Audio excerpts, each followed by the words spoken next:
The winner to organize the 22 FIFA World Cup is Qatar.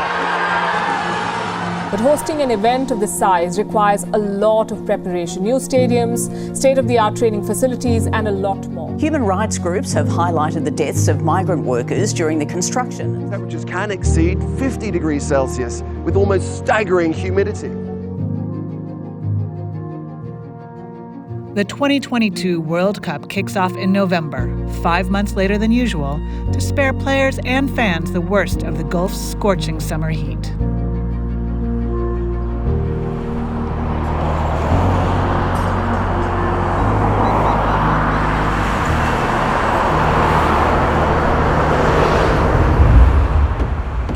Qatar has spent 10 years and $200 billion preparing for these games.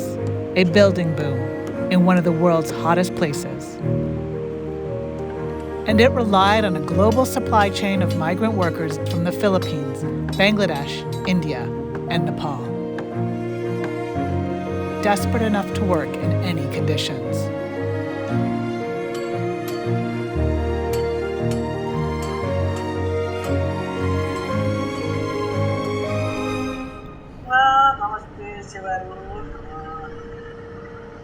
आरामसे भन्नु पर्ला अब अस्ति बिहिबारदेखि stay गरेको अब आज अलिक दुखी आइपुगेछ हैन आएर बिहान आएर न सुत्नु दिन्छ न बस्नु दिन्छ यार छ कम्पनीको बारेमा सेलरी पहिला जस्तै छ ओभरटाइम पहिला जस्तै छ रेडियोमा चाहिँ के गर्दै हुन्छ सञ्चार के छ अब कहाँ हराउनु भयो तपाईँको नम्बर मैले सेन्ड गरिदिनु लिनु चलाउनु सक्दैन कुराकानी गरौँला है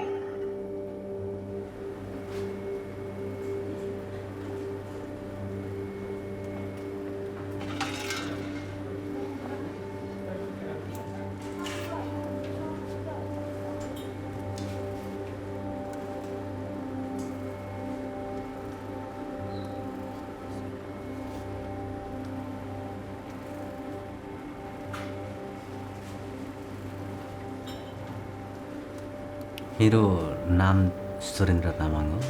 मेरो विदेशको फर्स्ट टाइम चाहिँ म 20 वर्षको हुँदाखेरि मलेसिया गएको थिएँ। मलेसिया गएर 2 वर्ष बसेँ।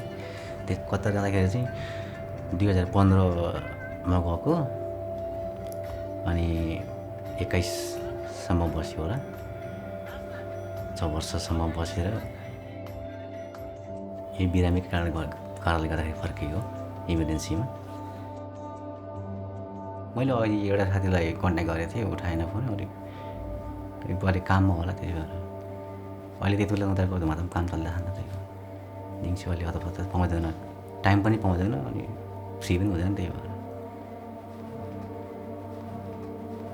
म गएको टाइममा लगभग मान्छेहरू धेरै ढले। त्यही गर्मीको कारणले गर्दाखेरि काम गर्दा गर्दै ठाउँमै ढल्ने सिधै त्यस्तो पनि भएको देखेको थिएँ। कोही अब सिधै मरेको पनि छ देखेको छ। त्यस्तै भएको त्यस्तो गर्मी हुने।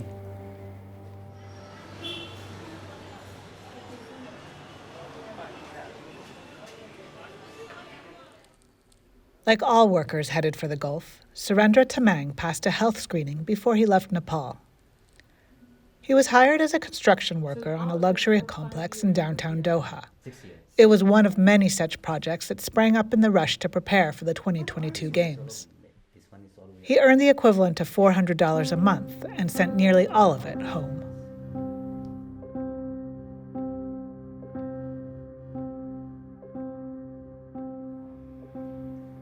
सात बजे साइटमा पुगेपछि हामीले 7 बजेबाट 11 बजेसम्म चाहिँ रेगुलर काम गर्नुपर्छ नन स्टप।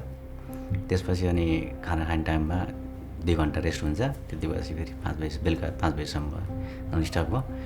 अनि अब गर्मीको टाइममा त धेरै गर्मी हुन्छ, नाकबाट खुन जाने हुन्छ इत्यादि। मान्छेहरू कोही ढले हुन्छ, जिउहरू पुरै पसिनाले पुरै 1 घन्टा बाहिर बस्यो भने पुरै भिज्ने क्या। यो शरीरहरू कपडाहरू नक जस्तै हुने, स्विमिङ गरेर निक्ले जस्तो हुने, त्यस्तो हुन्थ्यो पानीले जिउहरू भिज्दाखेरि। गर्मी त त्यस्तै हो। लास्ट अब 50-55 जस्तो पुग्थ्यो दिउँसो 12 बजीतिर। त्यति बेला चाहिँ काम गर्नु पर्दैन थियो, रेस्ट गर्नु पर्थ्यो। गाह्रो छ घडी मुटुमा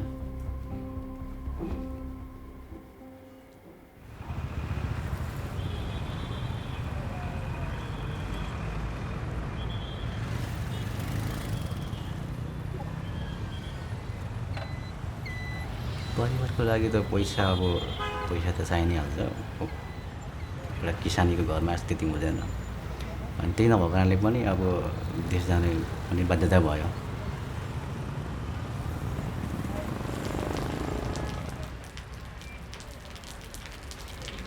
In Qatar, Surendra suffered headaches and dizzy spells, clear signs of heat stress. On his job site, posters emphasized the need to stay hydrated, but he had to pay for his own water. And some days, when he was working high up on scaffolding, he'd avoid drinking so he wouldn't have to make trips up and down to the bathroom. When he got too sick to work, his employer sent him home. By the time he arrived in Kathmandu, both his kidneys had stopped functioning, the result of heat exposure and chronic dehydration, according to his doctor. Now 31, he will likely be on dialysis for the rest of his life. They check their health system thoroughly here and thoroughly there also before they enter to the services. And still we find lots of patients returning with kidney failure to our country. Presently, around 600 patients are on dialysis at kidney center in different branches of Nepal. 10% of the patients who are on dialysis at our center, Gulf return cases. The climate is getting hotter and this phenomenon of kidney failure becoming more intense. Is Nepal ready to take care of returning dialysis patients? Or Gulf will remain same attitude, no responsibility? Or they will change? Something has to be done. Public health experts warn that chronic kidney disease could become a major health epidemic for outdoor workers as the planet continues to warm. And migrant workers are especially vulnerable. Heat is killing workers, but officials in Qatar rarely acknowledge its role. Death certificates record an unusually high rate of what is simply called cardiac arrest among those young, seemingly healthy men who have left home in search of work. So, we saw a statistic from 2012 to 2020. There was 571 Nepali workers who died in Qatar due to cardiovascular disease. What does that tell you? Writing cardiac arrest only will not define any underlying disease or what may be the cause of the death of that particular person. Immediate cause may be any, like it may be cardiac arrest. There should be some antecedent and the contributor. That was not mentioned in the majority of the death certificate. Our body can acclimatize up to 40 degrees centigrade. If the temperature is more than 40 degrees centigrade, the person will have some sort of heat-related complication.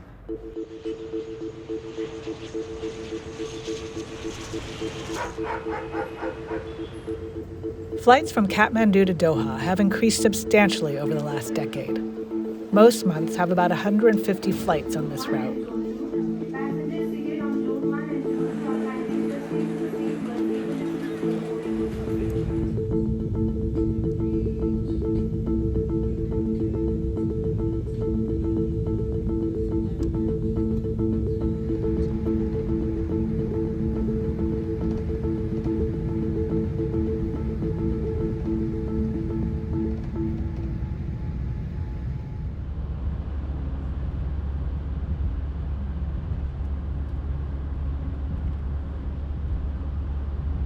In the years since Surendra left Qatar, conditions have actually improved for many laborers.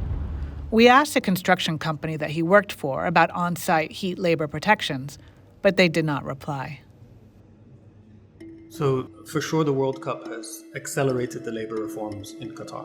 The ILO works in many, many countries all around the world, and rarely do we see labor reforms adopted with this pace. The International Labour Organization, along with heat scientists, were invited to Qatar to study the impact of heat and humidity on worker health. The result was legislation that increased the window of summer days in which work hours are restricted. It also expanded the midday summer work ban by 2 hours. Another innovation is the use of a relatively new measurement that combines standard temperature and humidity to determine what is called a wet bulb globe temperature index. This measurement is essential to protecting outdoor workers because humidity impacts the body's ability to sweat and thus cool down. So when on the wet bulb globe temperature index, these conditions reach 32.1, then all work must stop. And the third key measure from this legislation is that all outdoor workers must undertake an annual health screening. Qatar has 8 stadiums ready for the soccer matches, spread out across Doha. We toured Lusail, the largest of them, which will host the final game of the 2022 World Cup. Although much criticism has been aimed at Qatar because of World Cup construction, the workers building the football stadiums have actually had some of the safest construction jobs in the last decade here, and the new regulations have improved them even more. Today, this is a completed stadium with air conditioning, and it's fine. When you're building it, it's not. It feels almost as hot inside as it does outside. Every year, there are lessons learned. Every year, the science behind it progresses, and the authorities responsible for defining those timings begin to understand the effect of heat on the workforce and on anybody being outdoors in that time, and they adjust accordingly. Human rights organizations say that thousands of migrant workers have died since Qatar was awarded the rights to host the World Cup. However, very few are tied to the stadiums. In part, this is because the construction has been managed by the government, which has enforced stringent worker protection regulations, including for the private subcontractors working here. The contractors try to play dumb every summer and throw their arms up every summer and say, oh, it's summer working hours again. And we have to explain that, yes, it is, and you're a professional, licensed, certified contractor in the state of Qatar, and those are the Ministry of Labor rules. This summer, Qatar's Ministry of Labor reported nearly 400 violations of the new heat protection policy for outdoor workers. Reports from local clinics show that emissions for heat stress have actually dropped by more than half from last summer, indicating that the new rules may be working. It's much easier for people like me and the health and safety managers and officers I work with to slow things down or even stop them completely when we see things getting out of hand. It's much easier to do that now and dial things in before people are pushed beyond a certain limit. It's a very tough battle against private contractors. They're against the clock, they've been paid money to finish, they have liabilities and professional indemnity, and they need to finish the work, and sometimes they do it regardless, at any cost, until we step in, of course, and it's never done at any cost. We needed government permits to visit all construction sites, including this privately run work site near Lusail. Officials from the Ministry of Labor were there, and workers spoke to us only in the presence of their supervisors. बाहर में काम करने का time गर्मी का time में 3 महीना रहता है, जो 10 से सुबह 10 से लेकर 3:30 बजे तक बाहर काम करने के अलाउड नहीं है. उसका बाद अंदर से काम कर सकता है. मेरा भाई आएगा तो उसको गर्मी में बोलेगा, देखिए थोड़ा संभाल के काम करना पड़ेगा. गर्मी से बाहर नहीं काम करने का, अंदर काम करने का, फैन पे काम करने का, इसमें बैठ के थोड़ा आराम करने का, ज़्यादा पानी पीने का. Is it easy to follow these rules? Yes. Yeah.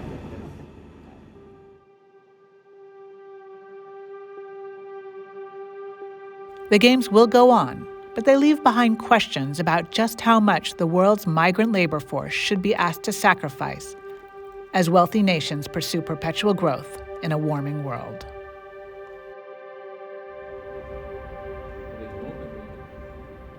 The World Cup is not the finishing line. Everybody recognizes that this is a longer-term endeavor, and it will take time to build these new institutions, and it will take time to change mindsets.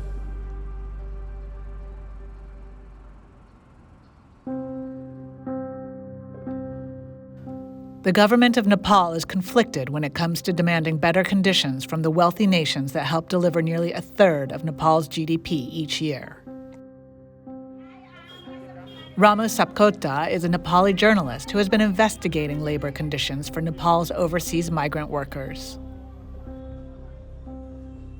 So I'm mainly writing about the migrations and the displacement, So as a journalist, it is my responsibilities to make people aware and to make government responsible by raising this issue.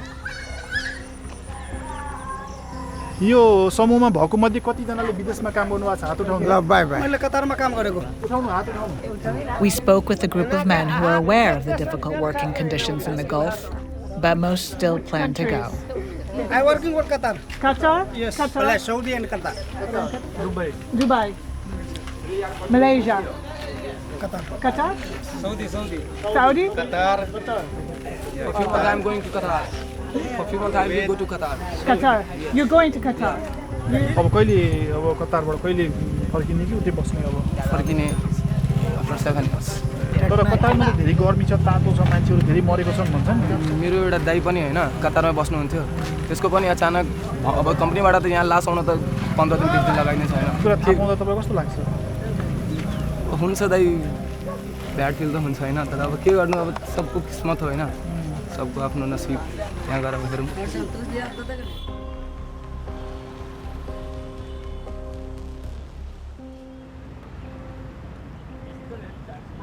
Back in Kathmandu, Surendra, who once dreamed of watching the World Cup from a stadium in Qatar, is instead just trying to stay healthy. भविष्य कस्तो देख्ने अब अहिले त्यस्तो छैन पहिला चाहिँ अलिक राम्रो सपनाहरू देखिन्थ्यो राम्रोसँग बस्ने राम्रोसँग गर्ने अहिले त्यस्तो छैन अब साथ दिने मान्छे पनि छैन नि त अनि अब किडनी दिने मान्छे भइदिएको भए चाहिँ सायद अब केही मनमा हुन्थ्यो होला अब त्यस्तो नभएपछि छैन अनि किडनीको चाहिँ समस्या कहाँ यहाँ आएर थपाउनु भएको कि वहीँ थपाउनु भएको वहीँ थाहा भएको वहीँ थाहा भएको वहीँ थाहा भयो त्यहाँदेखि नेपाल आएर यहीँ नेपालमा आउने बित्तिकै डायलिसिस गऱ्यो त्यहाँदेखि फर्केर गएन डायलिसिस गर्दा गर्दा यही हो यस्तै हो कति वर्ष भयो डायलिसिस गर्नु डायलिसिस गरेर 3 वर्ष कट्यो 4 वर्ष लाग्नु ला 4 वर्ष लाग्यो भएर अहिले त ठिक छ नि अहिलेसम्म मरेर गएको छैन बच्ची भएछ यी डायलिसिस गर्दैछ खाना खानु है पानी पिउने त्यही मात्रै भयो हाम्रो डायलिसिसले बाँचेको छ